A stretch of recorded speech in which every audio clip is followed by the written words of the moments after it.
Fitness ও লাইসেন্সবিহীন গাড়ির কারণে সড়কে দুর্ঘটনা ঘটলে তার দায়ভার বিআরটিএর সংশ্লিষ্ট কর্মকর্তাকে নিতে হবে বলে জানিয়েছেন সড়ক পরিবহন ও সেতু উপদেষ্টা মোহাম্মদ ফাউজুল করিম খান। তিনি আজ দুপুরে বিআরটিএ সদর দপ্তরে রোড সেফটি বিষয়ক মতবিনিময় সভা শেষে সাংবাদিকদের সাথে মতবিনিময়কালে এই কথা জানান।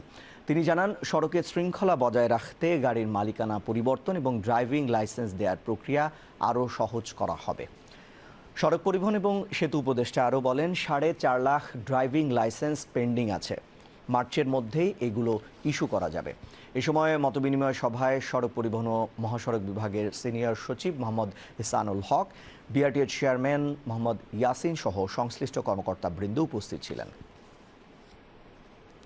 গাড়ির ফিটনেস নাই, ড্রাইভারের লাইসেন্স নাই, এইসব দুর্ঘটনার জন্য বিআরটিএ সংশ্লিষ্ট অফিসারকে সরাসরি দায়ী করা হবে। এখন থেকে লাইসেন্স দেওয়ার ব্যবস্থাটা আরো সহজ করা হবে, কিন্তু এফেক্টিভ করা হবে। শুধুমাত্র যিনি নিরাপদে গাড়ি চালাতে পারবেন তাকে আমরা লাইসেন্স দেওয়ার ব্যবস্থা করব।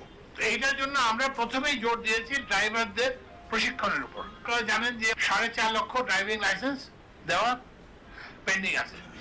তো এগুলো আগামী মার্চের মধ্যে সবগুলো লাইসেন্স ইস্যু হয়ে যাবে।